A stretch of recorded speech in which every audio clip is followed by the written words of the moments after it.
Good evening, all. Thank you for joining tonight. Happy Sunday. Ham Radio 2.0 live stream. We're going to get started here in just a minute.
Okay, we are at 7 o'clock in Texas. A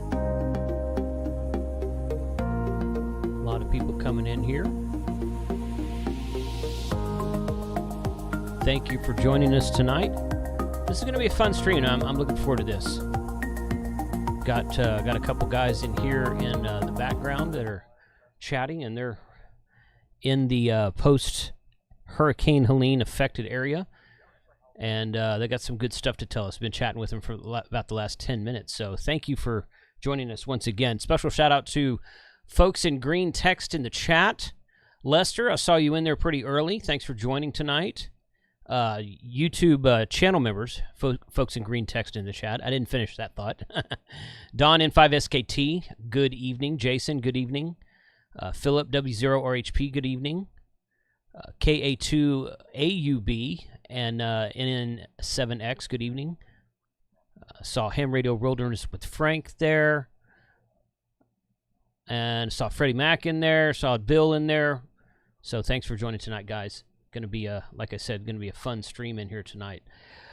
Before we get started, real quick, before I bring the two guys on who are joining us tonight, I did want to remind everybody. Let's see. Let me pull up the right screen here. There we go. Want to remind everybody that we will be at Lake Ray Roberts State Park next Saturday for Support Your Parks weekend. We will be at the Johnson Branch at the north end of the lake. The 2 or 3 times we've done this before, we were at the Isle du Bois, if I'm saying that right, Isle du Bois branch. That site was booked up. Somebody said it might be flooded. I don't know, but they said it wasn't available. So when I called them, they said, oh, but 2 pavilions are available at the Johnson branch, which I've never been to that one before. So we got pavilion number 1. We'll be going out there early Saturday morning, setting up and doing POTA all day long. If you've never done POTA before, you're welcome to come out and join us. Sit down in front of the radio. We'll kind of teach you how to do it. If you've never done it before, if you're kind of apprehensive, no big deal. We've done that the last few times out there, and it's been a really fun time. So put that on your calendar for next Saturday, the 19th. I'm told that Joda is also that weekend. Jamboree on the air for the Boy Scouts, so perhaps we'll get some Boy Scout contacts over the air while we're out there at the park that weekend. So that should be a fun time. Looking forward to that. So those are always cool group meetups here. So okay, let me bring the guys on. They're I don't know if you can hear them in the speaker or not, but they're back there chatting about just things going on. I think they live kind of close to one another. So okay, guys, are y'all about ready? Okay. I've been talking to the audience, but I muted myself. I didn't want to interrupt you guys. So, okay, let's change over here. I got too many screens going on here. Okay, all right. Good evening to both Dan and Thomas. How are y'all doing this evening? Good, you? Doing great. Well, the weather here is better than it has been in your neck of the woods for the last couple of weeks. Yeah, no doubt. So I say we're doing pretty good out here. I really appreciate you guys taking the time out tonight. And coming on to the live stream. Thomas may or may not be with us the whole time. His internet's a little spotty, but that's okay. We're gonna power through it. So once again, thanks to both of you for being on. Dan, I saw a bunch of stuff from you because they did that news story about you on one of the. I guess that was one of your local stations. Yeah. Fox or ABC or whichever one, I don't remember which one it was, affiliate it was, but that was pretty cool. And I saw that shared on Reddit and Facebook, and several of the ham radio clubs in my area sent a link to it over their email reflector. So that was pretty cool.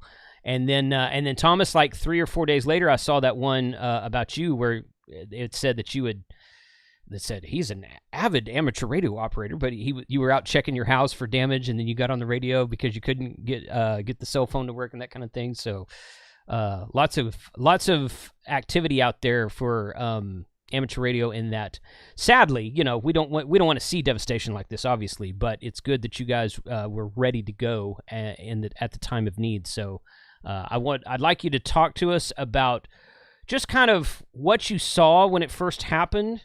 Well, Dan, I'm going to let you start real quick, Dan, because my first question is what are the state, and you said this earlier, but I want the audience to hear it. What are the state of things right now? How is everything going right now? It's been what date was it that it actually hit? Was it like started on Friday night? What was that, Thomas? The 29th? I think it was 27th. 27th? Yeah. Okay. Yeah, it's either the 27th or 29th. Okay. It's been almost 2.5 weeks. Right. Okay. Yeah, I was thinking right at 2 weeks. So it's a little bit longer than what I was thinking. I could have looked it up, but I meant to look it up before we started, but I didn't. But yeah, so what's the state of everything right now? Is everything back to normal? Are people still without cell phone power, or how's that going out there? Well, the cellular carriers have done a fantastic job bringing in cellular on wheels, they call it, cows. They've done a fantastic job. Verizon, T-Mobile, AT&T, and AT&T's really got this neat thing. They got drones up in the air, and they're long-term drones. They have an umbilical cord that goes up, and they go up a couple hundred feet and provide cellular coverage and Wi-Fi to the area. So those are pretty neat to see up in the air. But as for power is coming back slowly, but as Thomas can attest to, that he just got power back within the past hour, so it's still a pretty rough area in most of the affected area, and most of Buncombe County, which is where Asheville is, still has no water either. No water. Yeah. So no city water. Correct. So are they trucking water in for people? Mm-hmm. Thomas? Yeah, there's so in Asheville. So I live in the county. I live in a fairly remote, rural. I live at the end of a 4-mile long dead end road, basically, with 1,000 feet of elevation change in one of those miles. And so we have well water, but Asheville, they have 3 water treatment plants and reservoirs, and all 3 of them were hit really hard. The one that supplies 80% of the water to the Asheville area was hit the worst. And so they've been rebuilding that thing since, and it could still be a few weeks before they have water fully restored to Asheville. On my road, we had especially high winds and rain and everything. We all received like 1 in 1,000 year amount of rain, but it toppled so many trees. My driveway is about 1/10 of a mile long. It's gravel, and it had 20 trees across it. Oh, wow. And I don't mean small trees. It selected all of our oldest hickories and things because I guess they have a bigger canopy to grab all that wind. And we had like a small tornado come through our valley. And so 80% of the homes, so out of the upper 1 mile of our road is like in an upper valley, about 80% of the homes, maybe a little higher than that, had trees on them. I own 2 homes. The one I'm in right now is actually our vacation rental sort of next to my main residence, the QTH. And the QTH had a tree fall on it. It broke one of our solar panels, but it didn't do much other damage other than 2 other trees fell on my Subaru. It's like it had a death wish. That poor Subaru has had a black bear break into it, and we've been rear-ended in that thing. And now 2 trees, but not just 1, 2 trees fell on it. And so it is completely totaled now. Oh, the house I'm in right now, our vacation rental, it looks fine like right now, but the master bedroom has a branch poking straight through the ceiling right now. So yeah. And That's we're crazy. waiting. Our road was pretty much destroyed during this. Our bridge washed out. So for, I guess, maybe 5 days, we didn't have proper egress, like in a vehicle. And the road was washed out so badly that it was getting treacherous to drive on. We had the sheriff's department show up like mid last week and say, was it last week? Oh, I'm getting confused with the days now. This is all kind of blended together. Yeah, But the sheriff's department showed up to all of our homes and said, you really need to evacuate if you've been thinking about that. And pretty much everybody on our road said no. We're very self-sufficient up here. The community up here we've got a lot of resources, and we're used to having a mindset of something could go wrong, so we kind of plan for those things. But I'd say that to answer your question, in Buncombe County, where Asheville is, and Swannanoa, where I live, in Black Mountain, and a bunch of other towns, Asheville is normalizing. This area is normalizing pretty well. There are still some rural counties, the counties of Yancey, Mitchell, and Avery, that were all especially struck hard as well. And those counties, it's very rural out there, and there's still some bridges out, and communities are kind of isolated, and so they're still flying in things and working there, and they probably will be for a long time. Yeah, it sounds like it. So where you I'm gonna Frank, I'll let you talk here in just 1 minute. Frank's I'll just go ahead and say this up front. Frank is my guy who watches the chat for me. So there'll probably a lot of questions coming in through the chat, and Frank's going to field those for me tonight. So he was live streaming on his own channel, so he's a little bit late joining us, but I see you in there, Frank. Thanks, man. This sounds amazing stories. I came in a little late, and I'm just like, oh my gosh. Yeah. And how do you overcome in 5 days a bridge being out? And I'm like, I don't even know that. Yeah, no kidding. So would you say that you guys had more... Thomas, it sounds like you had more wind than storm surge, but I hear a lot of places had a really bad storm surge, and it was the water and flooding that caused most of the damage.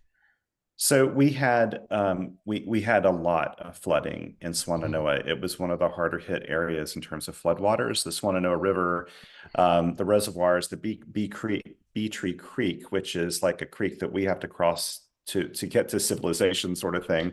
Okay. It was like raging, and it was blown out. I mean, this is just like kind of a mountain creek. It's really kind of more of a river in normal times, but I went down. I had to cross it on foot, and a friend of mine here and I took mountain bikes to go into town to look for some antibiotics for one of our elderly neighbors, and we crossed over like a log to get over that thing. It was crazy. Oh, God. And there were parts that we went by. He had just gotten back from a rafting trip in Alaska like a month ago, and he said, this looks like an Alaska like river field, because it had blown it just so completely wide open with debris and rocks and everything. There were mudslides everywhere.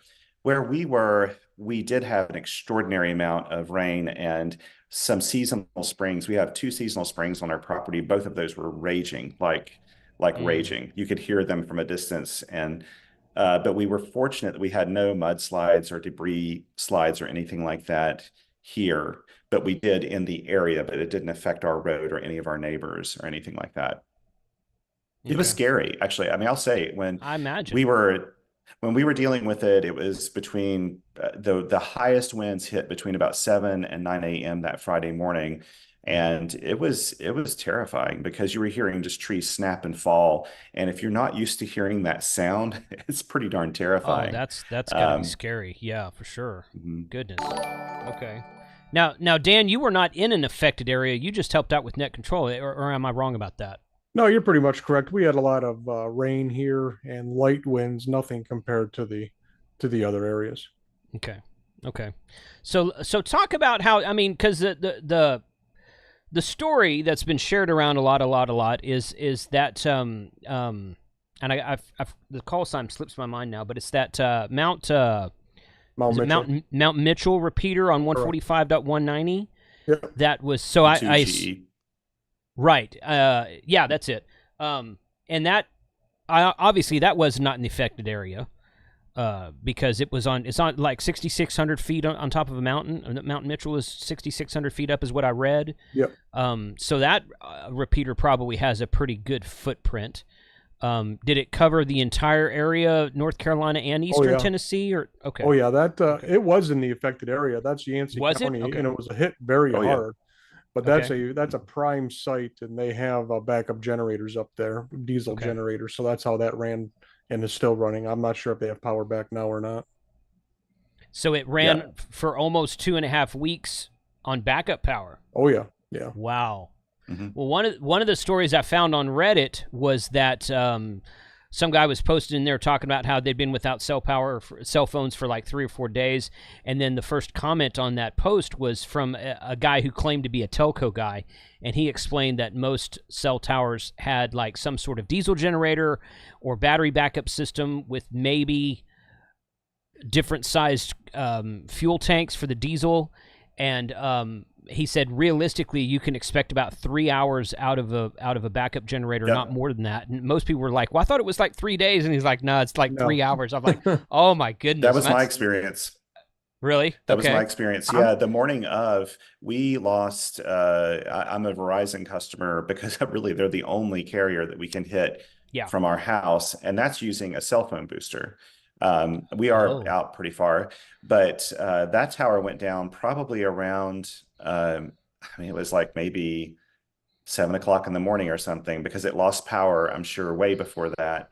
And it was offline for a very, very long time. And when it finally came back online, maybe after a week or something, or another site that they had established in that same area, it still today doesn't have data on it. You can only make phone calls, and you can send simple text messages, no photos, no nothing like that. So really amateur radio, like the day of it, of course, the first thing I did was turn on the radio, and I was hearing Dan on there.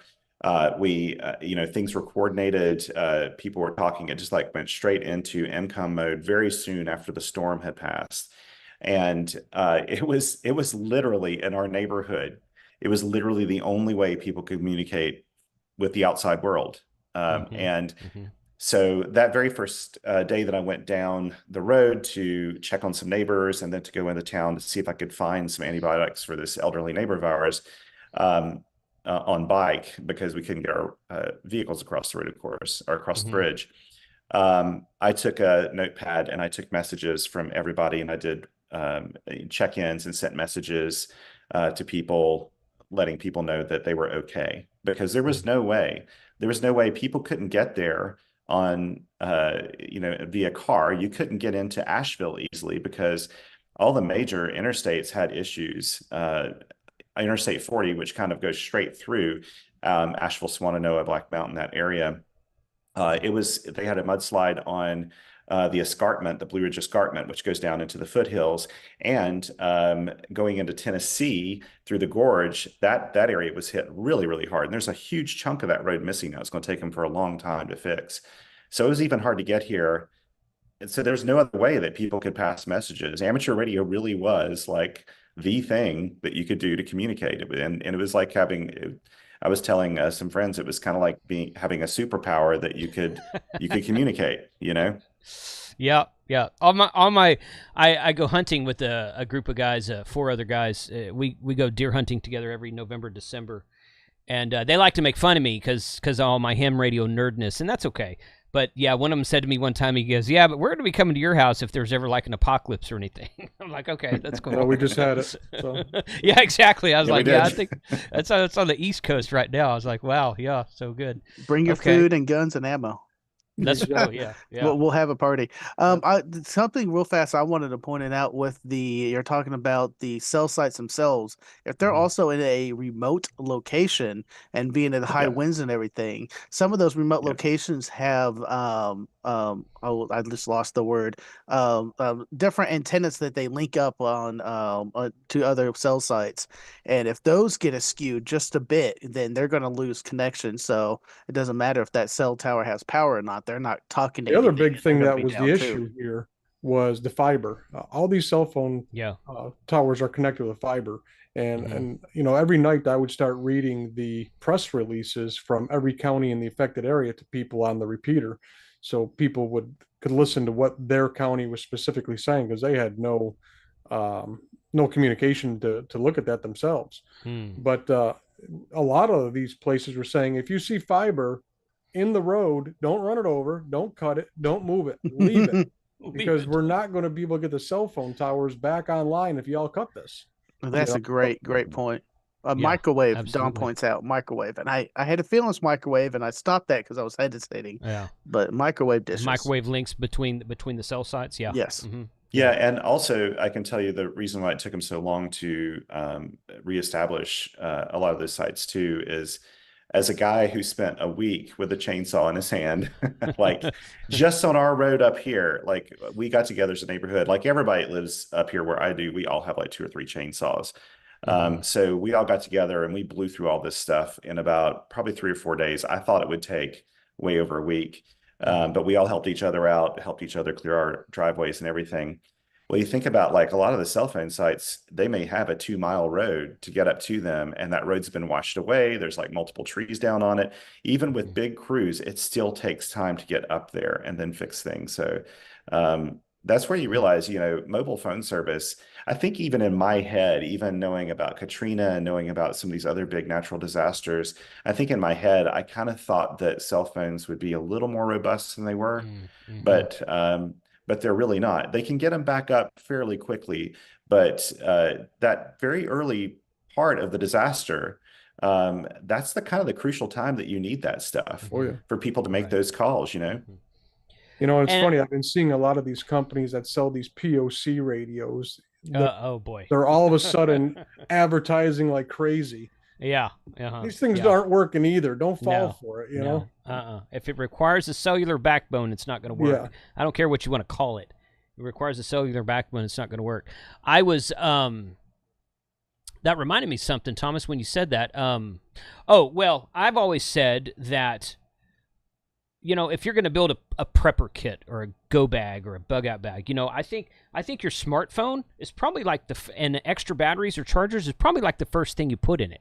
Some people think that you like, well, you ham guys, you just leave your phones at home. No. This is an excellent tool when it's working. Oh, yeah.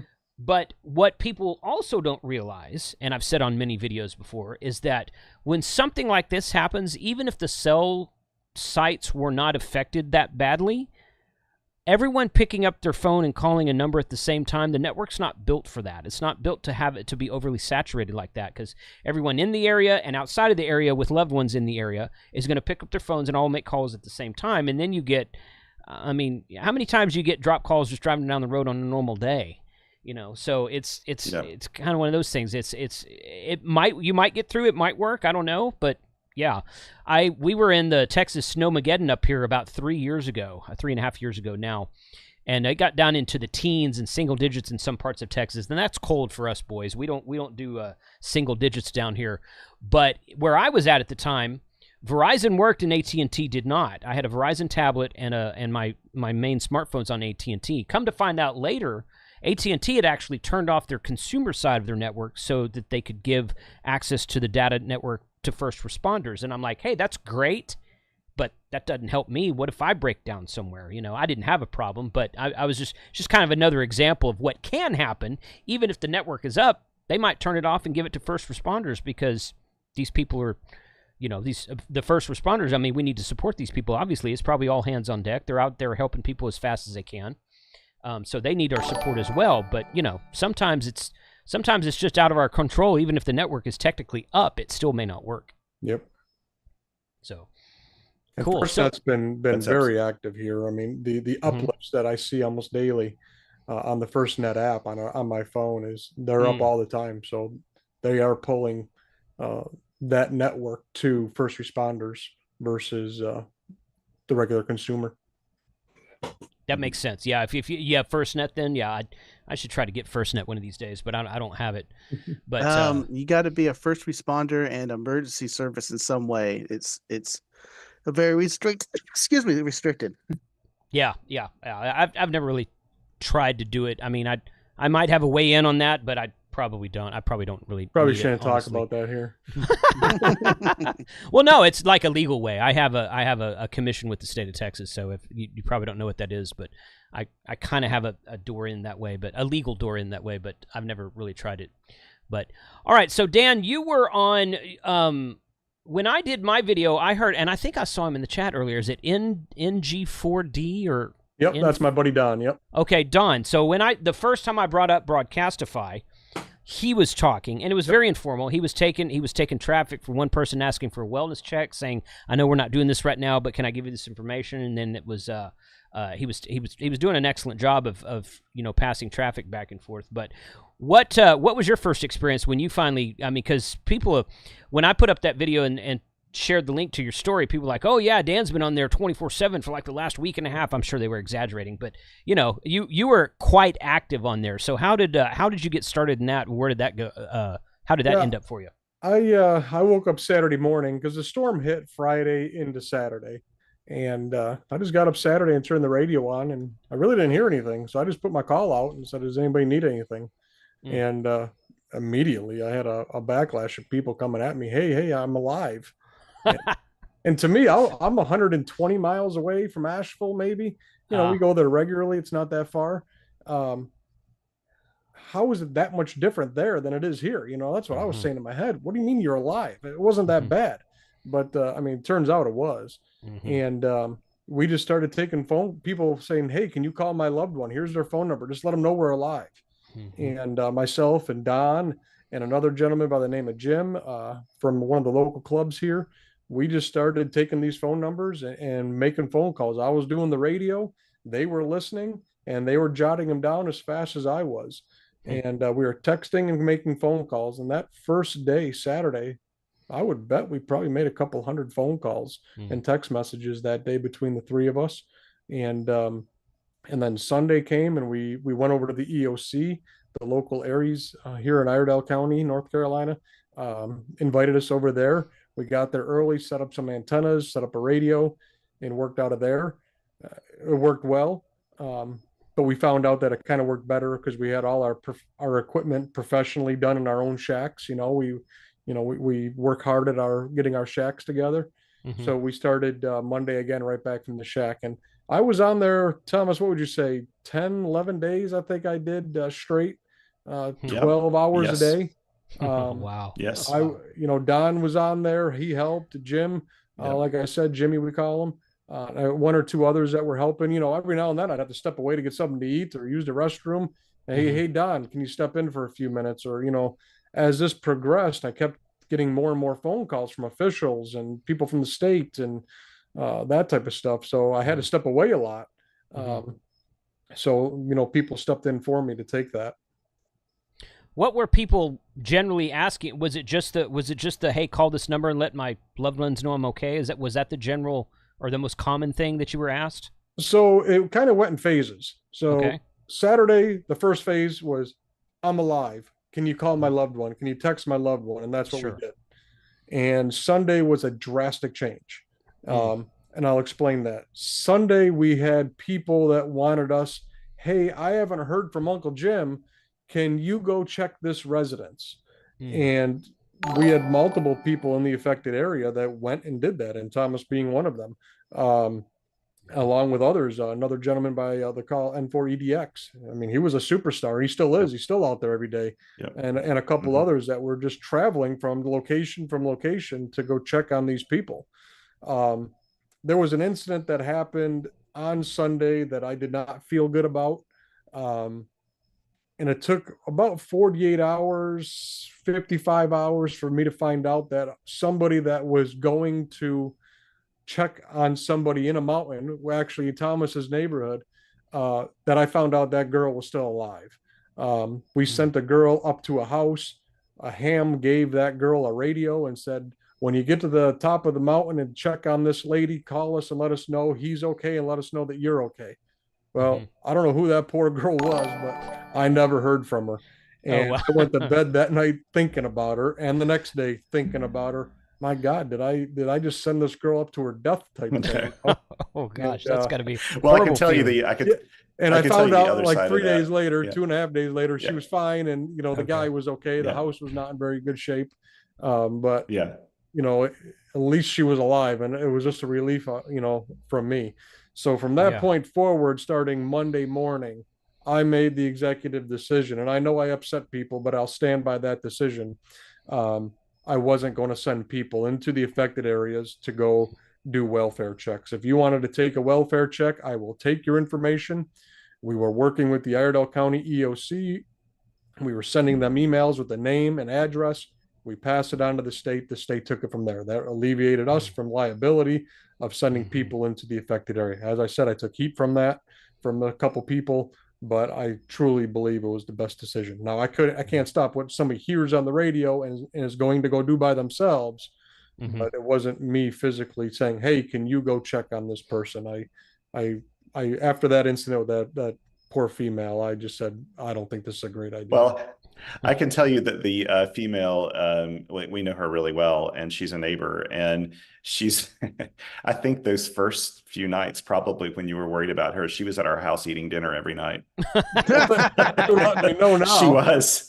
She was. And Oh, she didn't funny. let me know that like she was, I just knew that she had a radio that Dan had given one to her. And I thought that was it. I thought she had checked in or whatever she needed to do. So, but yeah, she's super capable, and yeah, she was there, at our house eating with us most of those evenings. Actually, I'm glad to find out she was eating well. she was eating really well, actually. So good. But it was, I got to say, it was, from my perspective. For at least the first week, being able to call into the Mount Mitchell repeater. And you were talking about, so people who don't live in this area, and Dan alluded to this has a gigantic footprint because Mount Mitchell is the highest point east of the Mississippi, and it has a massive footprint. Really?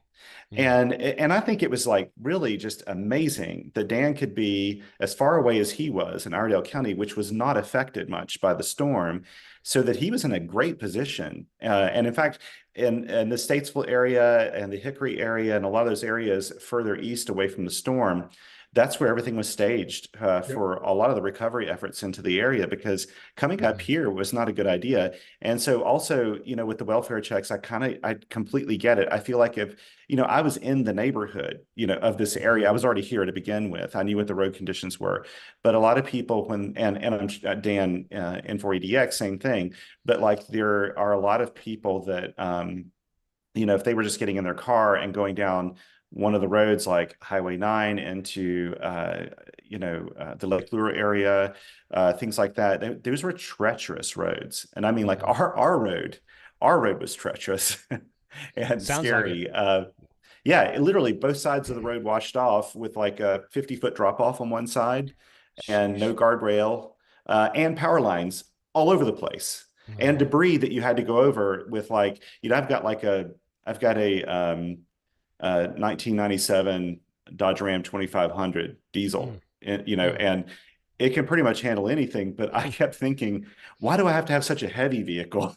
Right. Why does it have to be so wide? What I really wanted was an ATV or a side-by-side or something. Right, a side-by-side would have done great. And we have a ton of them in our neighborhood. And and I'm using this as like a reason I'm telling my wife, like, we really need a side-by-side now. And that sounds like something I would say. Yes. I love it. But actually, so, my daughters and my wife are all ham radio operators. But my two daughters, they really made a huge difference, because we had Mount Mitchell, the N2GE repeater. And, I think both of them called in to ask questions that neighbors wanted to know, like which grocery stores are open, because when we actually could get out, it's still an ordeal. Like, it's not easy, and you don't want to waste a trip, and fuel was kind of hard to get at times. So that we would find out what grocery stores were open, what pharmacies were open, and they would take notes, and they would call into the repeater and ask those questions to get the feedback, because we really couldn't get it any other place. And at the same time, we would dual monitor. So I have like an FTM 500DR Yaesu, and I only got it like a few weeks before this disaster, actually. And the dual, being able to simultaneously receive two different frequencies was so key, because we also established what we always called our family frequency, which is 147.555. We've always used that in our family for communicating when we go places. And that ended up getting established for the whole Swannanoa Valley. And so my daughters would monitor the radio while Dad was out all day long chainsawing with neighbors and doing things. And then I would have an HT with me, like this one, my FT60R, with a nice antenna on it, and I could easily hit there. She would relay messages. I also handed out HTs to neighbors. Of course, they're not hams, but this is the definition of an emergency situation. Yes, absolutely. And so we actually distributed those all the way down the road. and all the ones I had, thank goodness I had a few.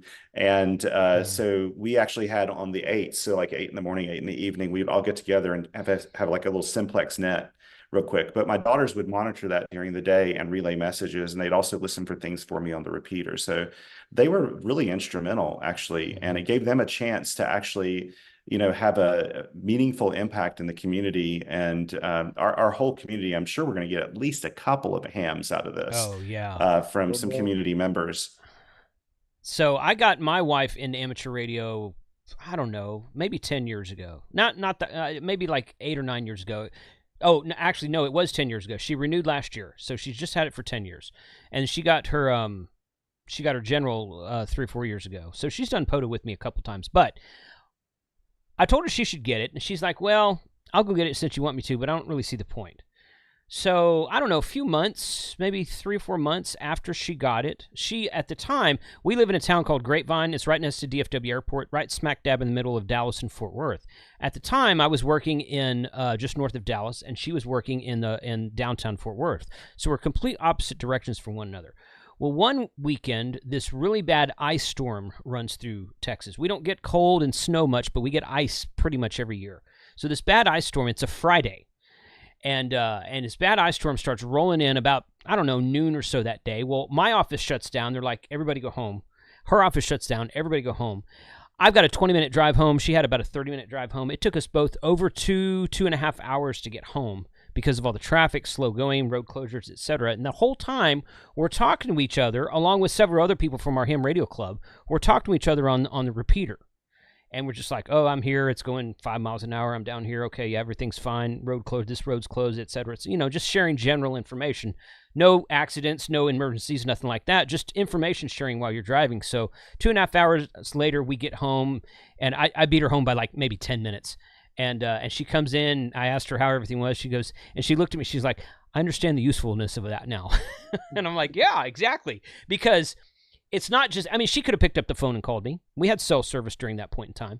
But there was probably a dozen or more people on that repeater, on our local repeater, listening to everything. And we were talking with them. They were listening to us. We were listening to them. So if something had happened, there probably was someone who was a lot closer to her than I was, or someone a lot closer to me than she was. So we can help each other. And when you're talking on a radio, especially through a repeater, you're in basically a group chat. And you're not talking one-on-one with somebody on the smartphone and cell phone. So it was very beneficial in that way, and she kind of got it after that, and then we've used it a lot since then too. So yeah, the story about your daughters reminded me of that, and I'm like, that's an excellent example of, and your neighbors, I should say, reminded me of that. It's an excellent example of how people can see the usefulness. It might not be useful every day, but it's like one of those things, better to have it and not need it than need it and not have it type thing. Yeah. That's absolutely right. So that's great. Frank, do we have any questions that you want to? Yes. Okay. First off, I think y'all said this before, and I just want to reiterate: your net that you were having already, was that a Simplex net or was it using a repeater, or was that an HF net? The one that we started Saturday morning. We talked about that, Frank, but you were probably fielding questions. It's fine. It was a repeater. It was the Mount Mitchell repeater in. I mean, it was an informal net, wasn't it, Dan? Oh yeah, it started very informal, and then it just blew up into what it was. I was going to ask either one of you if you've used HF at all during this. I was monitoring the 40-meter AUXCOM frequency on 7232.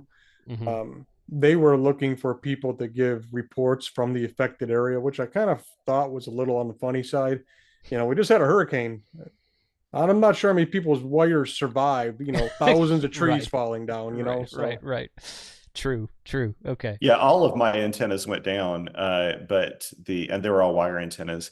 But I actually used HF mainly to connect with a couple of friends here locally.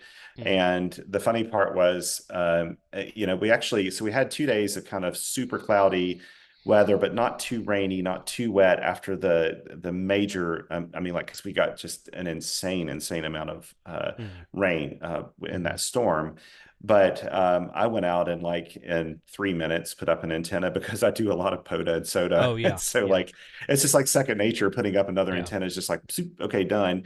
And I would use like the lower bands to communicate with a few of them, but I didn't check into any nets there. And Frank, to answer your question, yeah, the Mount Mitchell repeater was really the big story, but we didn't want to tie up the repeater for any of our neighborhood stuff, of course.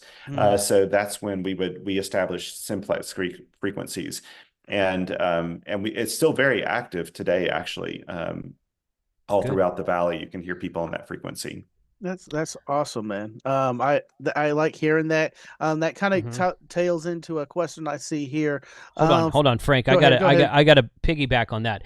How many of those are non-licensed people, Thomas? Well, so it's just me, my daughters, and my wife. Oh, so that's just your family thing. But but I would say that everybody else, everyone else other than N4EDX, Dan, who would get on that simplex frequency a fair amount, everybody else except them were unlicensed. Okay. Yeah. Okay. I've seen some stories, and Josh did a video. I actually recorded a video about a week ago that I haven't posted yet. That has to do with you, Dan, about unlicensed people getting on the repeaters and giving signal reports and this kind of stuff. And, I think that's great. Just to say it out loud, I think that's great. I think this is... Signal reports, or they actually need something? No, they actually... The story I saw was some guy at the what was it, the VFW? The VFW guy that was asking for water, I think. Yeah. That's the story I saw. He's still on there now. I mean, they're still taking traffic from him now, even though it's kind of gone into a logistical net now, which I'm not being part of right now. But I just heard him on the radio. I think it was earlier today or yesterday. Yeah. Interesting. I give you emergency situations that all good for. Yeah, you need water. Who cares? Heat it up. Right. But that's also point to the fact of you still, and I say this to a lot of people, if you're not licensed, getting that radio out of the pack and like, oh, I got the radio in the pack and I'll use it in an emergency. Well, how do you know what the frequency is? How do you know how to enter that frequency? Even if you have that all prepared, what is the relationship of the other guy on the other end to motivate him to go get you that water? Because this was kind of a nicety, but if it was a very hardship to get them help and everything, your chances of getting help is lesser and lesser unless you go and develop those relationships and get with the groups and everything. So that's my two cents. The thing I had to do when I sent out all of my radios, I was using primarily the little tiny Yaesu VX3, which I got a bunch of because I wanted everybody in the family to have one. And then I have the FT60R, which also did the same thing. Everybody in the family had them. So that's the reason we had so many HTs to send out. But I locked them down so that they would stay on the same frequency. They couldn't really move it. So they just knew how to turn it on, maybe mess with squelch and hit the PTT button.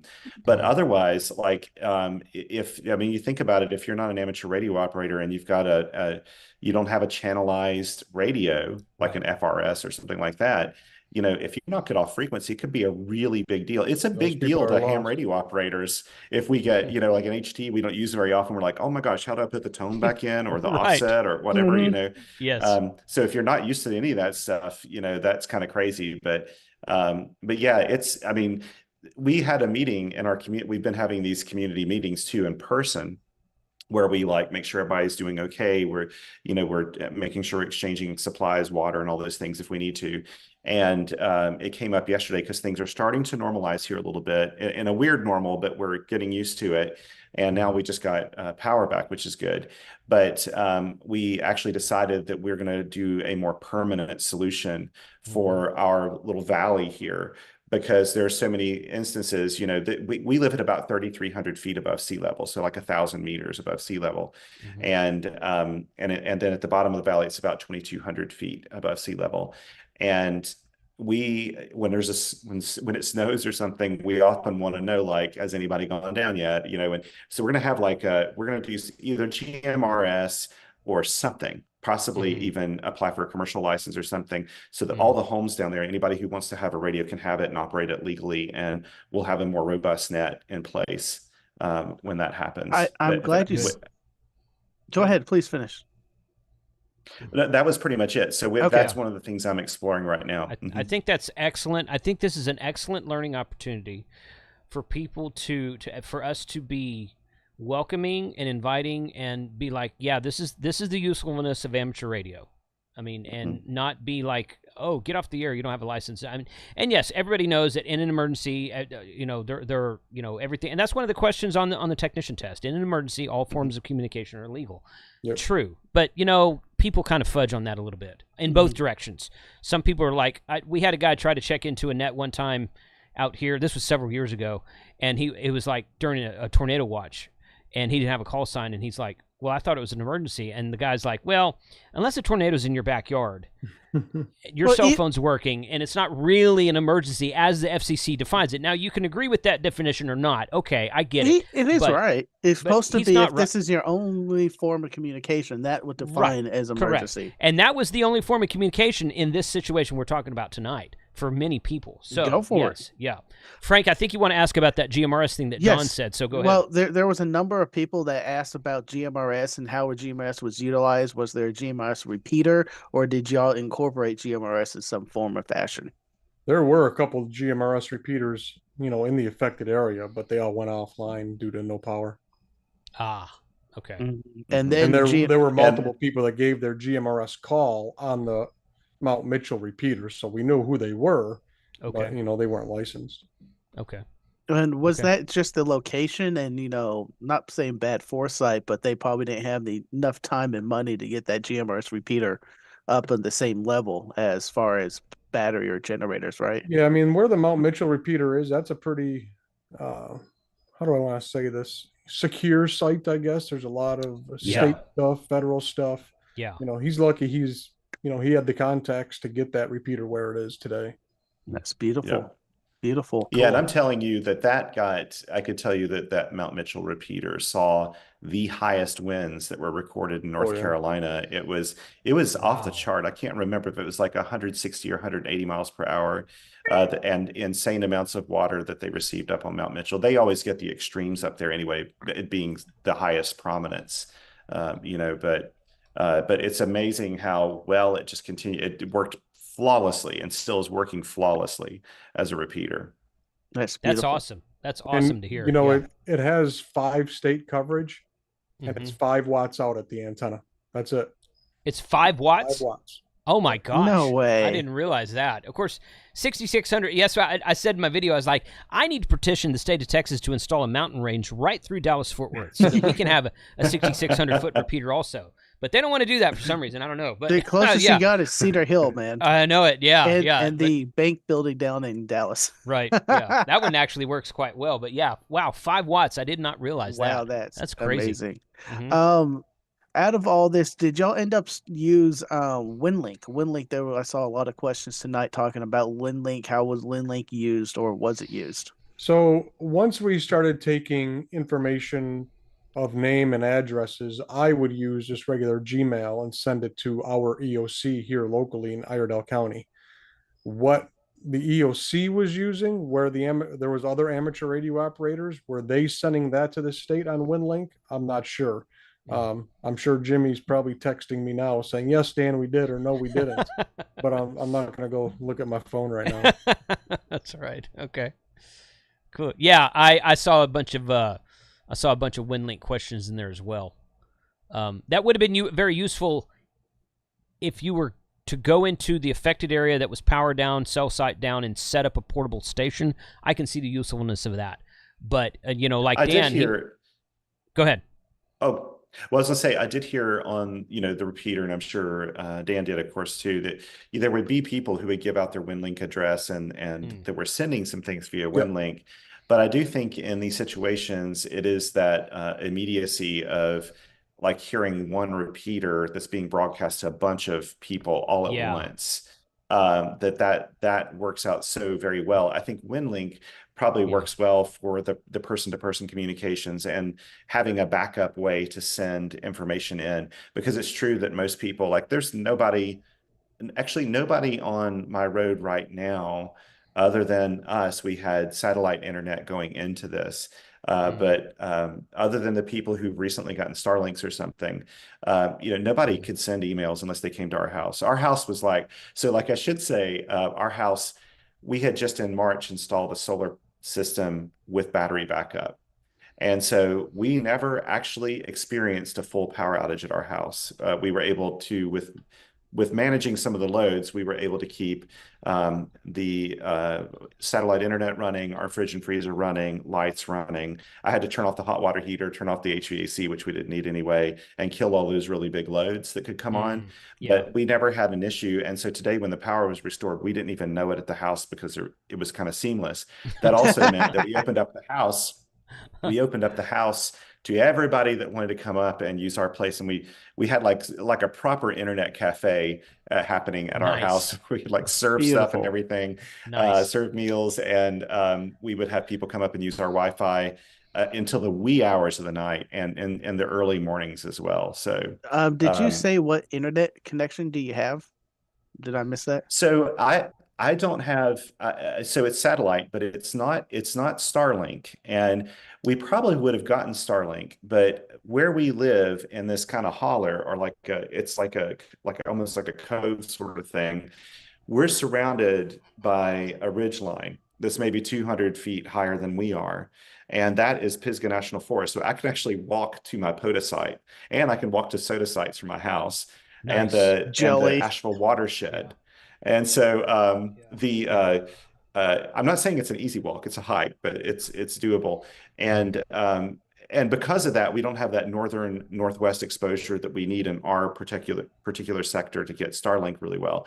So we use HughesNet, and it's not the old HughesNet that has been around forever. They actually have a high-speed service now, and it's a geostationary satellite. That's what I'm using right now, actually, for this. And it worked. It's never stopped working. It's not a good commercial for it right now. Your video keeps freezing, but your audio's great. Your audio's fine, so I'm not complaining. You're okay. But yeah, let's put this on. It's kind of funny. I hope they're not paying you an affiliate commission for that, because they are not. They are not. No, it's a compromise. It's a compromise. We would have gotten Starlink if we had the space for it. Now that like the bulk of the trees behind our house are gone, maybe we have enough exposure. I don't know, but there you go. But I have to say that it worked the whole time. So, we were able to communicate and let people use our system, and they could do Wi-Fi calling and that sort of thing. So I appreciate you guys hanging in with this connection. I tested it before I came down, and for some reason, it's like at 1/10 of its speed right now. For some reason, I don't know if I need to realign this dish at this house or what. But, hey, man, audio's where it's at. You're doing great. Right. Yeah, you're doing just fine. Yeah. Talking about other different modes of communications, this was asked earlier, but did you have any interactions with the national traffic system by passing messages or messages to or from the traffic net? So our EOC was doing that. They had communication with them. Actually, I heard Jimmy on the air a few times. I always had it on the background on my 7610 here listening. But me personally, I did not get on there and have any interaction with them. I was strictly on the 19 machine and focused on that. They didn't get on the 19 machine? I heard them on there once or twice, but in an informal way. Okay. So the way North Carolina is broken up, we have the state EOC in Raleigh, and then we have what we call the eastern branch, the central branch, and the western branch. Obviously, this storm hit in the western, so the western branch over in Hickory was pretty busy. And we didn't really have much communication with them, and I'm not sure if they wanted it that way or not, but no, we did not have much communication with them at all. I think they would want communication with there, because that's what is the prime for it. They will drop all standard. We learned real fast that AUXCOM did not want to have much communication with us. And I guess my interpretation of AUXCOM was schooled when I talked to one of the phone calls I took was from the AUXCOM director of North Carolina, because I got on the air and said, yeah, guys, I don't know where they are. I'm sorry. It's me. I don't know what else to say, Is it AUXCOM trained more for setting up emergency repeaters and everything for first responders, and that's linking between the amateur group and the first responders? Yeah, so that's where I was schooled, and I openly admit I was schooled, because my interpretation was they were there for emergency communications for the amateur world, and that is really not the truth. No. While a prerequisite is you have to be an amateur radio operator to be part of AUXCOM, they're there for the first responder side. They're kind of like the radio guys for the first responders. They really don't want to have anything to do with us doing health and welfare or passing emergency traffic on amateur radio. I So might have my certificate. what we So, yeah, I really know. learned was ARES is really important. Mm. And you know, I even worked with our county manager here, and they are all in now about getting our ARES up and running. When I told you we went to the EOC, it was kind of funny. We walked in and there was an office that said AUXCOM, and that's literally all it was an office. There wasn't a radio, there wasn't an antenna, there was nothing. So because they're more focused on getting the repeaters back, and also having more kind of technicians ish in the field helping to restore their services. So it really proved that ARES is important at the local level. Yeah. And we can't let that slide anymore. If you don't have ARES, you need to get in front of your commissioners and say, listen, use Dan as an example as to why ARES is important. We have ARES and RACES nets during storm. I'm at the very bottom end of Tornado Alley here in, which is North Texas, southern Oklahoma. And when we have tornado watches and warnings, and even flash floods, thunderstorms, and whatnot, and RACES and ARES is called up on the local repeaters. There's one for each county. There's a designated Skywarn repeater for each county. The National Traffic Service guy, the National Weather Service guy, they get on there and talk to us, and they take. Of course, that's during the storm. It's not 2 or 3, 4 days after the storm for cleanup efforts. National Weather Service, not Traffic Service. Not Traffic Service. No, National Weather Service. Yeah, you misspoke. It's the Weather Service. They have a emergency operator and an amateur radio designated to that. Right. Will get on local repeaters and frequencies, and they use internet backbones to get out some of the more remote areas. But yes, so that we can give them firsthand ground truth that is up to date and in a timely manner. Yeah. I agree with what Dan said about ARES, though. That's very important. Yes, very important. So you have RACES is more of a trained net, and then ARES is the informal, which anyone can get on. Florida for Milton. My parents live in South Florida. Okay. I went down there for that, and to hear how they communicate compared to what we have here in North Carolina, it's night and day. They have a statewide UHF system. Every county is. Oh yeah, Florida does. Yes, and it's just amazing. If you're in Sarasota County and you want to talk to Tallahassee, all you gotta do is pick up the microphone. It's all linked. We have nothing like that. Absolutely nothing. Well, then if it's all linked, but what if your link goes down? Then it becomes unlinked. Well, and remote sites. But it's still a good thing to have. We have systems like that in Texas, but there's like 3 or 4 or 5 of them, and none of them. I don't think the whole Texas is a little bit bigger than Florida, but it's. I'm not trying to be funny. I'm serious. We don't have an entire state link system, but we have large areas of the state that are linked together. If we got some big storms coming around in North Texas, the people in Houston and Austin and Rio Grande Valley, they probably don't.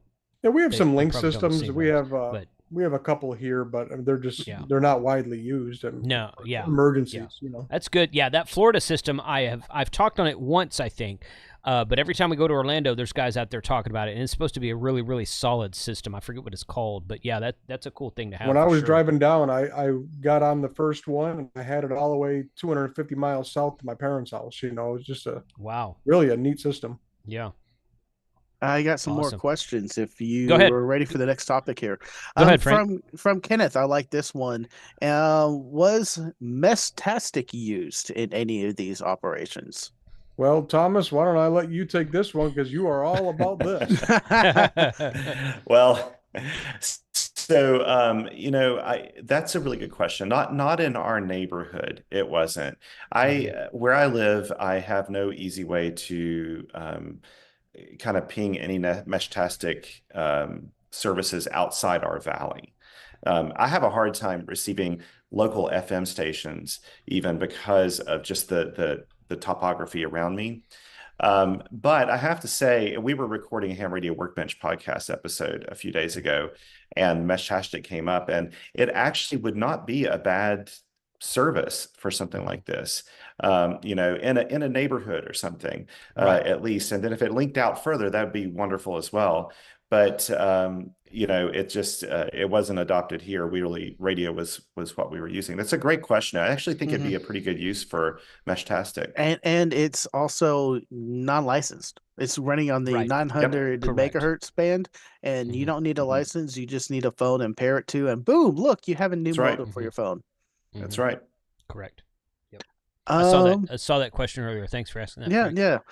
yeah. I copied them, and I was trying to interject them, and if it made sense during the conversation, or Yeah. my usual co-hosting duties. You're used to this. I am. Let's. Great Man asked this a bit ago, and Oh yeah, I saw that question for Thomas. yeah, and it was seconded a couple of times. I heard that there was a local repeater in the affected area that didn't take kindly that the repeater was used for SAR comms in the down in the valley. Did you hear anything about this? I did not. Now, I have to say, I've even though we had internet at our house, I've been so busy, I haven't checked on any chatter or anything like that going on. I just haven't had the energy for it. And the only repeater monitoring I primarily did was N2GE, the Mount Mitchell repeater, and then there's one on Bear Walla Mountain that I would use just a couple of times, but I didn't check into the rest of the repeater activity there, so I never heard Yeah, most of the that. repeaters went down. The only one that isn't that the Mhm. what they call the Spivey Mountain repeater or something, Thomas? Spivey Mountain is it W4MOE? It's the Bear Walla Mountain repeater was the only one I hit, and it was working, but it's at a pretty robust site, and Yeah. the people that keep that one going keep it up to a really good spec.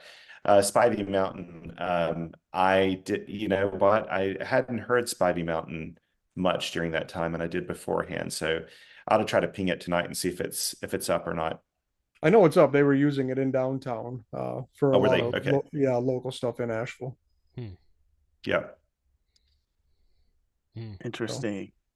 Okay. Don't be a sad ham. I like that because we're doing this. yeah, there was a It's whole not thing I just. saw on that last night was the sad hams. I guess people were really upset that I was taking traffic from, non-licensed amateurs, and Right. Yeah, that's anybody that knows me personally knows I don't follow the But rules much it, anyway. it takes longer to shout someone down than just to handle them and say thank you Yep. and they continue people are on. people are missing the point. This is an excellent That's right. opportunity to proselytize ham radio and Well, show its That's right. usefulness. But this It's is an one of excellent opportunity to be welcoming to the community. and this And is if one you're of the Mhm, things it that is. we stick our flags in the ground and be like, we're here for Right. emergency preparedness, and then you don't let anyone on your system play on That's it if there's an ridiculous. emergency. That's a ridiculous Yeah. attitude to have. I Yeah, think and to be people, honest, all those people, the people that I heard that were not licensed that were on the repeater, and Dan, you can correct me if I'm wrong, but they always had something meaningful when they got on the oh yeah, repeater. They didn't take it lightly. They weren't playing around. And Mhm. so, heck yeah, I can tell you that being, in the area of devastation, we wanted every bit of meaningful communications to go on. Anything that helped Right. people out, that's what we Mhm. wanted. So, Mhm. I don't think people truly understand, and it's no fault of their own. They're just not familiar with the Appalachian Mountains. Yeah. It is a really, really rugged terrain. And what you think is just a big mountain that you see, there's towns built into those mountains, and Mhm. Mhm. they're gone. I mean, they're Mhm. gone. yeah, yes, Hmm. The flooding yes, and the landslides wiped these people off the map. And Mhm. it did. one of the first communications I had that Saturday morning was with Thomas's neighbor. And he's like, I have an emergency. I have a deceased person in my tree. Oh wow! And Wow! the person was in that tree for 48 hours before somebody come and got him. Oh gosh! I Wow, mean, that's it was a Yeah. devastating storm yeah. that affected a couple 100-mile radius north, south, east, and west. And Mhm. it's going to be a tremendous cleanup effort and recovery effort. I Mhm. mean, people just don't understand just how in dire It's straits. apocalyptic. It was Mhm. just It sounds like apocalyptic. it. And Yeah. I mean, Dan brings up a really good point. There are a lot of mountain communities that there was one I was just watching a geologist this morning talking about how the landslides happen in this. I think it may have been the town of Girton. I can't remember. But it's in a mountain rural area. And they had two consecutive mudslides or debris slides that came down and just wiped out houses that were there. I mean, they didn't see it coming. This wasn't like water. Water, even as deadly as it is, debris slides they have so much mass, and it just wipes things out. And that happened. and you saw the before and afters of satellite imagery, and it's just scary. Yes. And we also, one of our neighbors down the road, we're really lucky on our road. I was talking about this actually, I think I'm Radio Workbench podcast too, that we have a lot of skilled people on our road. We have mechanics, we have a machine shop, we have welders, we have 3 track hoe operators on our road of 20 some people, 20 some households, I should say. We're very lucky in that respect. And one of our neighbors, his brother-in-law flies helicopters for the hospital system. And he came over our area and flew all around and saw multiple mudslides, like, in areas, fortunately, where it wasn't hitting anyone. But those things are they're terrible when they happen. And there's just so many inaccessible places on our road, on Bee Tree Road, the main road that kind of links up a bunch of the communities we have here. There were 2 complete roads of 40 plus households each that were completely cut off because the bridges washed out. So, I mean, the communities here are pretty vulnerable and very inaccessible. This just wasn't a hurricane. The hurricane was one thing. Yes. It is the landslides and the mudslides that were the other. And that's what has totally decimated this area. Yeah. In counties, I mean, Avery County, Yancey County, Mitchell County, Buncombe County, McDowell County, these places have just been decimated. I mean, there's no other way to say it. We have a rental house in Galveston, the island of Galveston in Texas, which is right on the Gulf. Oh, right on the Gulf, yeah. And we rent it out during the summer of peak season, but we get down there. We like to spend, so we're probably going to retire down there in a couple of years. But every now and then, Hurricane Harvey was kind of Hurricane Ike back in 2008 devastated the island, and then there was they call it the big one in 1900. That was before they named hurricanes. But the thing that usually decimates areas in Galveston, and maybe it's like this everywhere, maybe it's not, is just the water. I mean, the wind is one thing. You have to have 3 different types of insurance on your home in Galveston. You have to have regular old homeowners insurance. You have to have wind damage. You have to have flood damage insurance. 3 different types of insurance policies on your homes down there. So the wind is one thing. The wind can tear up some stuff. Yeah, it can rip your roof off your house, sure. But the really devastating thing, in my experience, since I've had property down there, has been the storm surges and all the water that comes in. So you're very familiar with the water part of it. So let's try to explain this so people understand how this happened. You took water in from a hurricane in Galveston, and it comes into shore. It slowly rises, fills up your house, and it goes out and then comes back when it recedes. This wasn't that. This started at a reservoir at 6,000 feet up off of Mount Mitchell. And when that overflowed, all that water traveled from Mount Mitchell at 6,000 plus feet down. Wow. And it was that's a you different think scenario. Of like a wildfire, how you see the fire just come in and engulf an entire home. That's what it was with mud, water, trees, and everything. Cars. I mean, that's the way it was.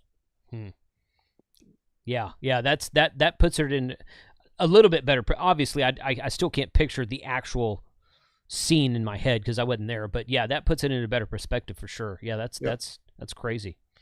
Okay. I have that one question that Mike asked a minute ago, which I've seen 2 or 3 people ask. I think I want that to be our last question. I was thinking the exact same thing. Okay, good. So do we have anything else, Frank? Yes. I saw a couple questions of we're talking about modes. Was CW or even CB used? I'm out of the affected area, so if CB was used, I wouldn't be able to hear it on. Like I said, I'm about 120 miles from Asheville, and some of these other remote areas. Thomas, I don't think you're really into CB, but maybe I'm wrong. As for CW, I did speak to. Yeah, I spoke with, I did speak with someone I know that is really into CB, and he kind of told me that the first 2 days, it was fairly useful. People kind of passing messages and informally. It wasn't organized, but they were passing messages, getting messages out. But then after that, it just kind of decayed. It didn't really serve the same purpose. Yeah, CW, to be honest, I just wasn't getting on HF during this. Yeah, I'm a same. heavy CW operator, but I wasn't getting on HF during this time.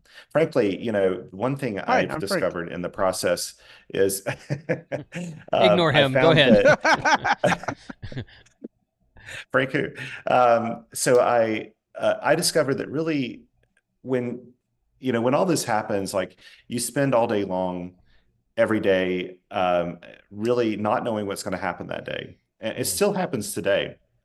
I didn't know today if the arborist is going to show up. I didn't know that we were going to get power today. 3 days earlier, we were told that it could be by Christmas. And we were told that by Wow. someone from Duke Energy, right? Oh Like my it's someone that came up to goodness. survey the road told us that. So it was like someone with some authority. But then 3 days later, we have power, and we were all kind of surprised by that. I'd say shocked, but I don't want to say that. We also, you just, it's tiring because you're spending so much time just trying to make sure that your family has their things they need.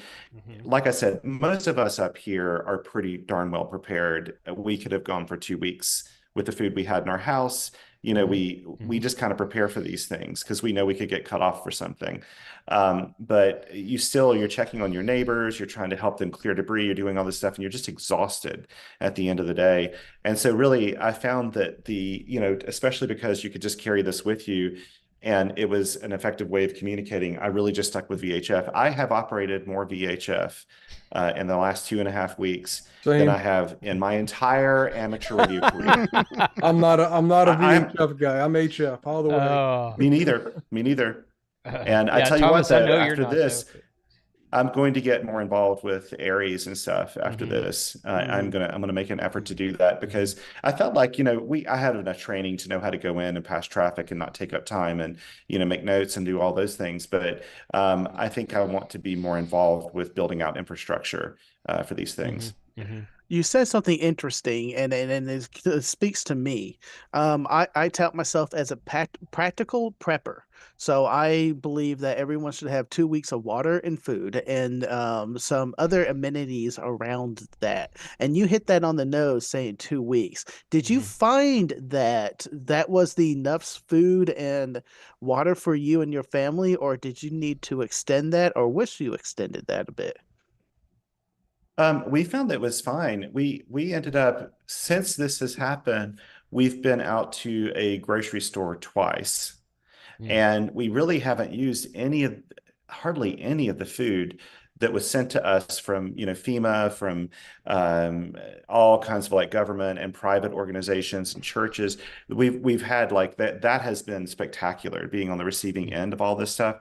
All of these, I've heard so many things being said about different government organizations and how ineffective they are. Not from my point of view. Like, from FEMA, we had 4 different FEMA groups come to our house.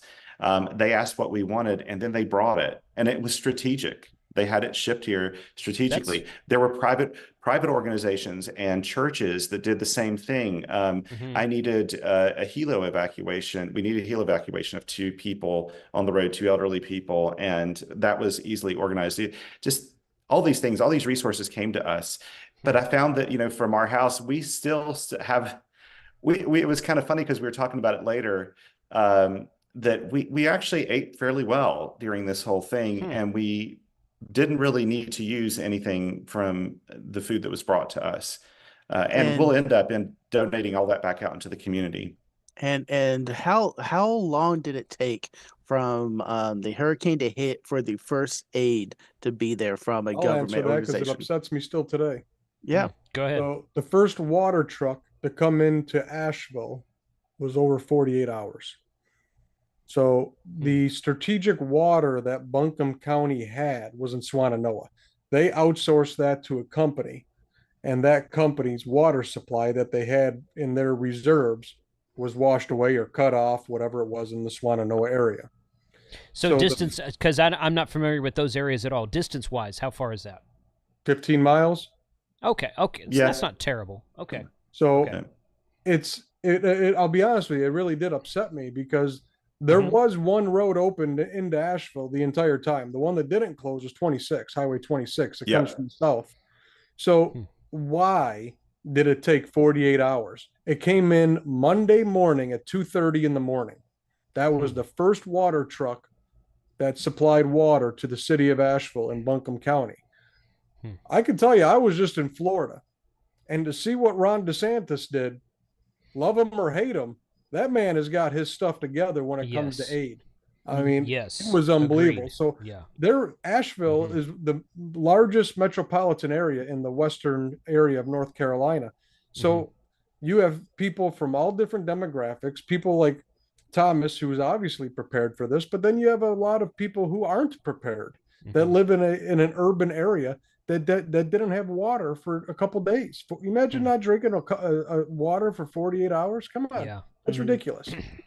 Yeah, it was. I think that you'll find that a lot of people in those urban areas are going to be more prepared moving forward because, usually it's the opposite. Living in a rural area, when there's something like this happen, people in the city may also not have electricity, but they usually have water.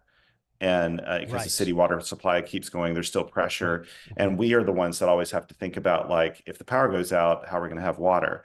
And it was the complete opposite this time. Not only that, but the water that we have comes from a really deep well up here in the mountains, and it's perfectly fine water. So there's no boiling, there's no nothing we have to do. It was just kind of business as usual, as long as you had, backup power source. And, for us, I gotta say, there's going to be a few extra solar systems that are sold throughout our valley, I'm pretty sure, because people would come to our place, and this was all new to us. And we got these batteries on kind of a sale after we had already committed to get a solar system. We weren't planning to get those, but they knew we wanted them. And there was a sale on these batteries, and we just kind of decided on a whim, yeah, okay, we don't have enough time to do our cost benefit analysis of these batteries. And we did this time. And it was worth it because they make no noise. And we have lots of people here with whole house propane generators. But when your road washes out, a propane truck can't come up the road to redeliver it. And so we got a resupply every day the sun came out. So it kept us going the whole time. But you need batteries and also a cutoff switch if you do that. So you need to store your power and have a cutoff switch, because if you don't have a cutoff switch, your system is wired up. So if the grid is down, you're also down. So several people are asking in the chat, Thomas, you don't have to go into great detail, but can you explain your battery backup system? How much solar have you got? How much battery power, amp hours, and all that? Sure. So the system that we have now, so we had a solar system on our house for 13 years or something like that, that was kind of really specific. It kept our fridge and freezer off the grid. It was DC, it was 24 volts DC, and we had a solar powered hot water system. When the panels have just technologically gotten so much better since 2011 when we moved into our house, that we actually took all of those panels off the house because that roof space was more valuable for these newer panels because they were more efficient. And we have about a 10.2 kilowatt system for panels. So we basically covered literally our whole south facing, and our house is south facing, the south facing slope of our roof. We covered it in panels. And then we have 2 version 2 Tesla Powerwalls. And that system is insanely slick. Before, you can tell the Powerwall when you're out and about. Like you can say, I want, on a normal day, I want 70% of the Powerwall to work towards self-sufficiency, meaning that you're not using a lot of the grid power. And so what it'll do is during the day, it pumps itself up with excess solar. And at nighttime, you use the solar power that was stored in the batteries to keep the house going during the night. And most of the time in the summer, we have we're 99% self-sufficient. In this case, when the grid goes down, it went down at 1 a.m. in the morning, and we had no idea. And during the storm, even though one of our panels was damaged, and that in effect killed a couple other panels that were in series with it, we still have a good probably 6.5 kilowatts worth of solar capacity from the panels. And it's enough to, like today was an example, because like I said, we just got power and it was already getting dark when that happened. But today, I think it got down to about 70% on the batteries. And that's because we decided to run the hot water heater the day before. And by 2 o'clock in the afternoon, and it was a nice bright sunny day, the batteries were completely filled to capacity again. And so I flipped on the hot water heater to use all that excess solar because it wasn't going back to the grid because the grid's down. And and that system also will not allow any voltage to go back out on the lines. It does shut all that off. But it's super slick and worked really well. It's not inexpensive, but with tax credits and all these other things you get, it ends up being, for us, this system was just mildly higher than getting a propane generator. And I've got to say now, living in an area, if you live in an area where you're like, my road could experience some problems in really bad weather, then propane generators do rely on those high pressure propane trucks to come deliver it. And here right now, there's still not one that wants to come up our road yet. One came up and he was white knuckled and he was like, not again, not until this road's doing that fixed. again. Yeah. Yep. And so he tried to empty every bit of propane he had in every neighbor's house. So neighbors did get one fill up, and then he went back down the road, and that was it. Until our road gets properly repaired. I've always wondered about propane down at our Galveston house because we're literally at sea level, and I'm like, and nothing down there. There's no natural gas down there, at least not in our neighborhood. Everything's electric. See, I have natural gas in my heater and my stove, and my water heater is all natural gas here in my home, but down there, everything's electric. There's no natural gas plumbed to the house, and I'm like, it's probably because we're literally at sea level, and I'm like, I don't know if they'd even fill or legally, I don't know if city restrictions would allow you to put a big propane bottle in the back of your house or not. So, or turn that even up here. Can those propane generators run off of the natural gas that's coming into the house? Yeah. Yes. Yeah, you can get a natural gas generator. Sure. Ooh. Yeah. Sure can. That's interesting. So, yeah, and actually, I can tell you that here, a friend of mine, his business, which is a communications company, they had a natural gas generator, and it ran the entire time. It never stopped during this whole thing. Nice. Yeah, that's good. They're not cheap. No. And they're not as efficient as gasoline or diesel, but I mean, between that and nothing, they're a really good solution. So, I mean, it's definitely something you should look at if that's your thing. So, I have one last question here before we hit Mike's. Okay. Let's do that. I like it. Let's do that. With the new iOS 18 update and I'm going to also say some of the newer Android phones because my new Android Pixel does this. It has the SOS emergency calling that does satellite. Did you use any of that or hear any experiences with that through this whole thing? Yeah, I set up mine to do it, but I never ended up using it, mainly because when I was out and about, I was using the radio. But there was one time when I thought I might have to, and that was when the National Guard were on our road. Those guys were fantastic. They helped me with a bunch of work at the house. And one of the guys kind of got overheated, and when they were changing out one of the tires on an RSV, these massive resupply vehicles. And there's like not an elegant way to do that. Like it's going to involve dealing with this, I don't know, 200 or 300 pound tire. Yeah. And it came down, the guy passed out, got knocked out. And if it wouldn't have been that we also on our road have a trauma nurse that was right there, I was going to call, to get him to support. And at that particular area where we are located, I could not hit the Mount Mitchell repeater with my HT. And so I was starting to pull out my phone to try to use that service, at least to try to put in a 911 text, which they were doing here in Buncombe County. But I didn't end up having to use it, but it was available. And that is a really cool thing because I also have a Garmin InReach device. I could have used that as well, probably, but that was going to be my backup. And for backups, 2 is 1, 1's none, and multiples of everything is the way to go. Absolutely, it is. Yeah, good. All right, let's head to this last question because Mike asked this a minute ago. Mike, I forget your last name there, but you weren't the first person to ask this, and I actually thought of this question myself, but I didn't voice it out loud, so I'm going to give Mike the credit because he was the last one I asked. So before I say that, Dan, Thomas, thank you very much for your time tonight. We usually go for about an hour, so we're 20 minutes over. Although I just kind of our usual is an hour 20. Well, I usually kind of let it go. But I tell everybody an hour. But if it's an excellent conversation like this has been, I just let it go. So I really appreciate both y'all's time tonight. I hope both y'all stay safe. And Thomas, I'm glad you got power back. And it's been you guys have been some really, really good ambassadors to the amateur radio community through this whole thing. So I thank you for your service. And I think you've done a wonderful job, and I hope you never have to do it again. Yeah. But if you do have to do it again, I know you guys are well prepared. So, one of the questions that I thought of that I saw asked in chat at least twice, maybe 3 times, is, having been through this, is there any type of pieces of equipment or type of food ration or anything at all that you're like, you know what? I wish I had that, and I'm going to go get that so that if this happens again, I want this one thing that I never even thought of before.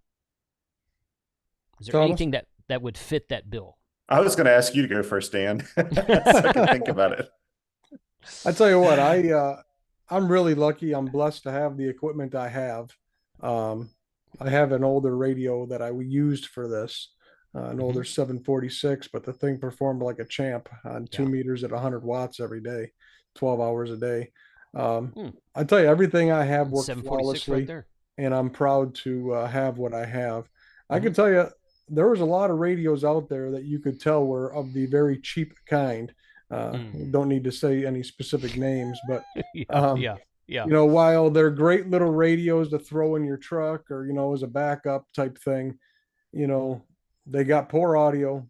They don't radiate well. They're splatter machines.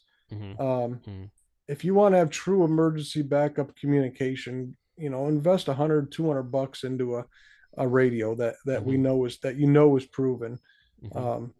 These certain things you could buy off Amazon, while they do work in a certain capacity, are you really going to put $25 towards saving your life? That's the way I look at it. Right. Yeah. Agreed with that totally. Yeah. Thomas? I would say so. These were some of the things I think that kind of surprised me maybe a little bit, that caught me off guard during this.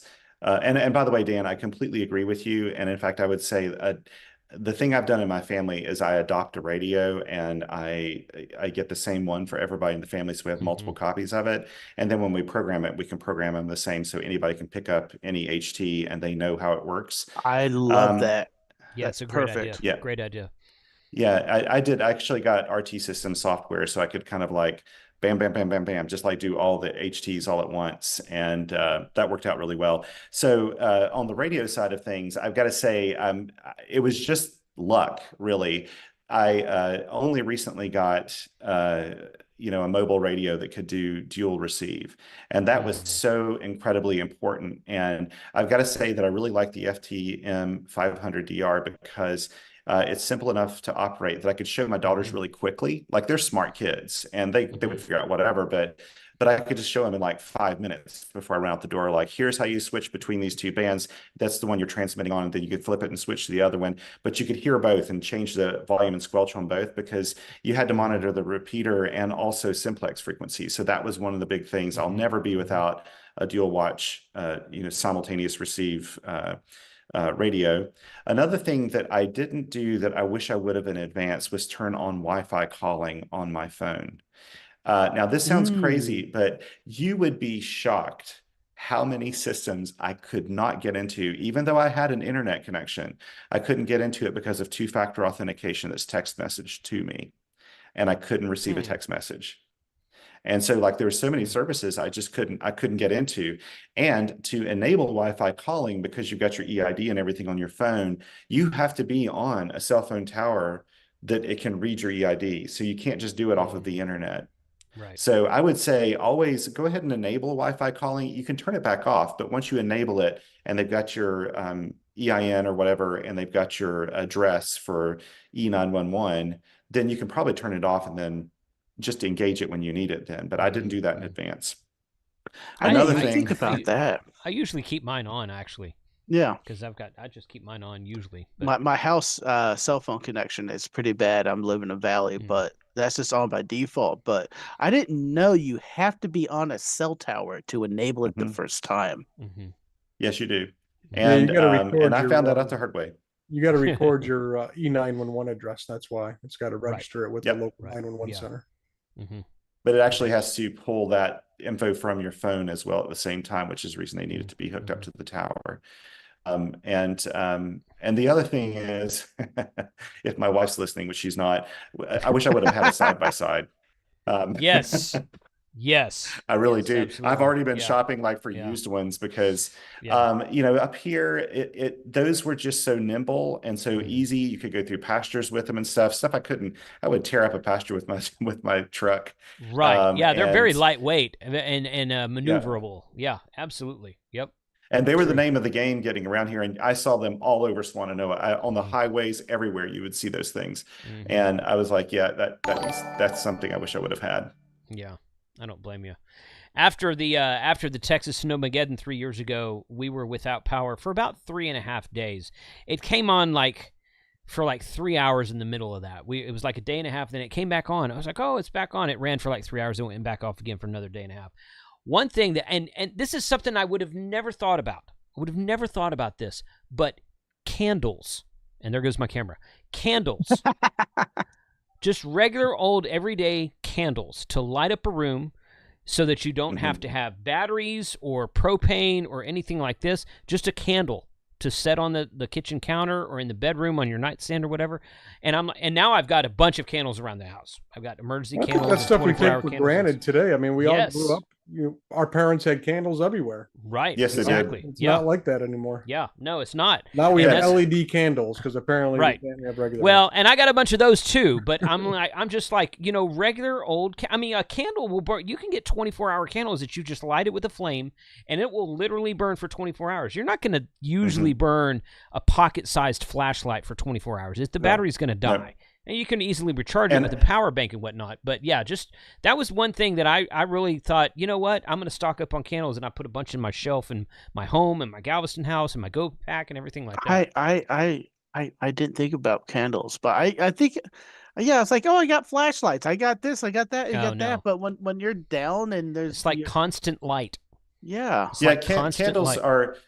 Candles are super useful, and we keep them at our house. I even have like Coleman lanterns with wicks, with dual fuel. Lighting's a big deal to me. And on that note, if I could have another public service announcement, this is something I had when the disaster had. I've got a bunch of them.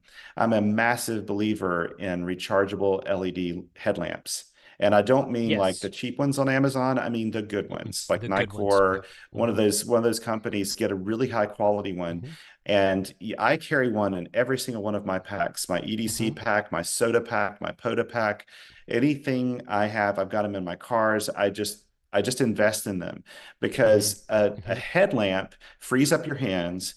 And everywhere you look, that's where the light is. So you don't have to be pointing a light somewhere, or, they're just so insanely useful when you are without power and you're in the dark. And I've got one with me right now because I've got to walk back up to my house after this.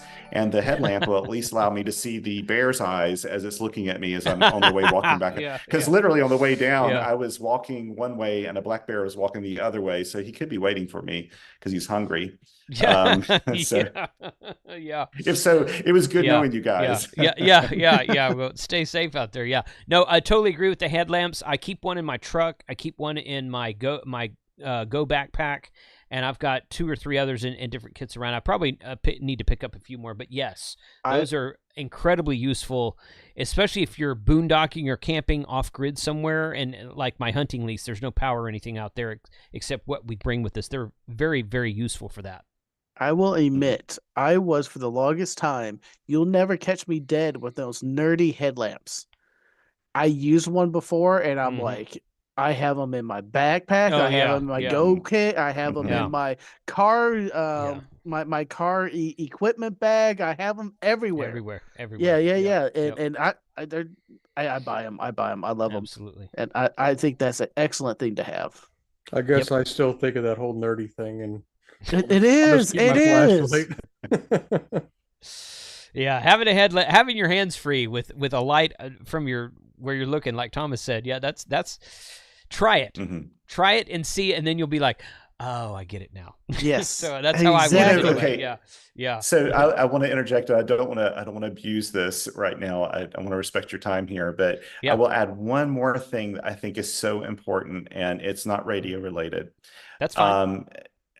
So when this disaster happened, like one of the very first things I ended up doing was picking up a chainsaw, even though I was looking at like just an insane amount of trees. Like the next day, I didn't do it the first day because we did an assessment that day and checked in on neighbors and stuff. Mhm. But the very next day, I had a chainsaw in my hand for a whole week, and um, if you live in an area where it's rural and remote, you need to have a chainsaw. You Yes. also do not need to be picking it up for the first time after a disaster.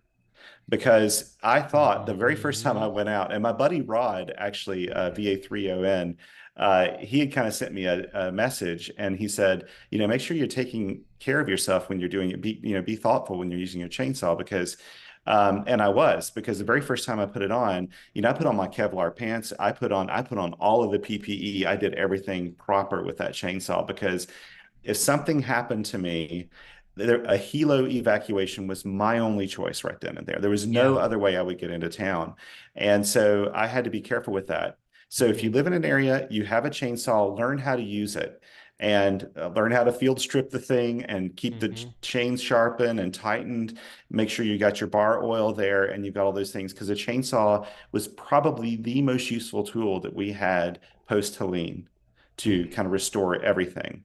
That's good What to know. PPE did you have? Was it the chainsaw pants that they couldn't cut through, or? Yeah. Okay. Kevlar and also gloves. I also have a helmet with a screen on the front and with earmuffs on it. And and so my eyes were protected, my head, my ears, my legs, my hands. And then just using proper chainsaw techniques and making sure that my blade stays sharp and that it, that it was tight the whole time. Because I was cutting through, we had a lot of hardwoods, and so those are rough on chainsaw blades. Hickory is like a really tough one on chainsaw blades. Yeah. And so you had to watch that stuff and not be careless with that. It's the wrong time to be careless with it because chainsaws, they're not a surgical instrument, so they don't make a nice clean cut. No, that's true.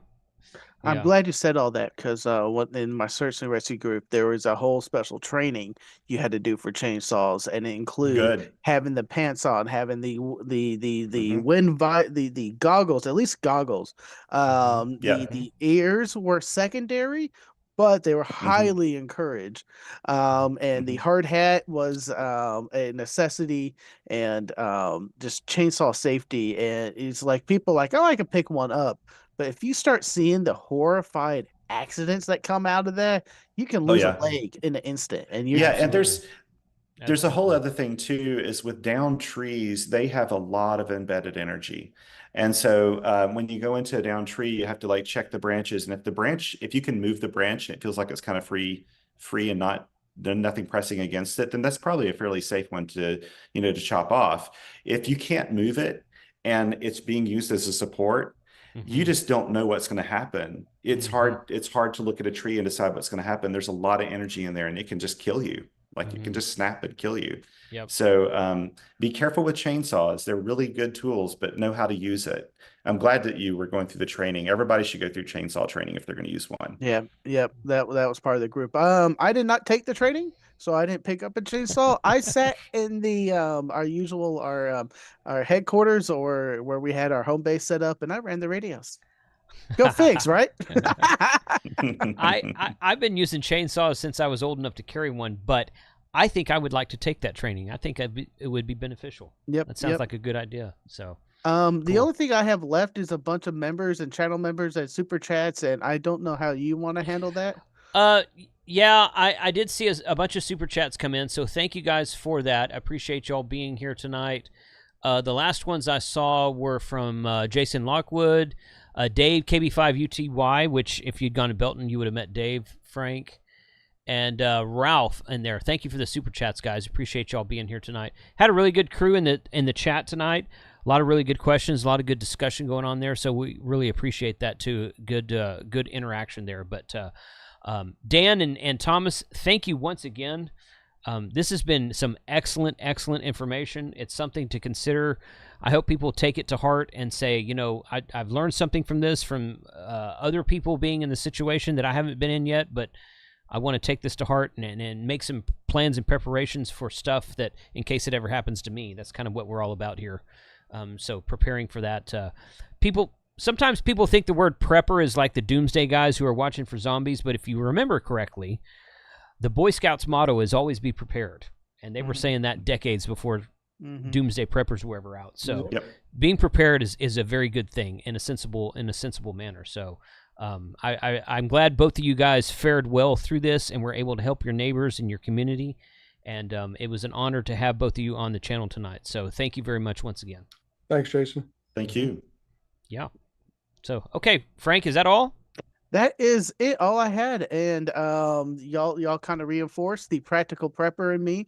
2 weeks worth of food and water is a good thing to have, because I think most emergency services, at least it's for a localized disaster, as far as a hurricane, tornado, earthquake, emergency preparedness or emergency coordinators, FEMA, Red Cross should be there within that 2 weeks time span, and hopefully, get out there and know your neighbors. Get your right. license. Yeah. Because get to know your neighbors. Set up a neighborhood community watch and get to know. Set up a plan to talk to your neighbors on something other than cell phone. Yes. So get their phone numbers. Get their phone numbers. That's a great idea. But set up something else. People back 100 years. Right. Yeah. You're thrown into that type of atmosphere. What are you going to do? That's right. That's right. All right, guys, thank you very much for joining us tonight. 73 to all. We will talk to you this week and make plans to join us for the POTA event next Saturday, Lake Ray Roberts, if you're in the area. So you guys have a good one tonight. The North Park, not the South Park. The North Correct. Park. The Johnson. I went over that before you got here, Frank. Okay, so, I'm just reiterating. 73, guys. 73. Have a good one. Thanks. 73s.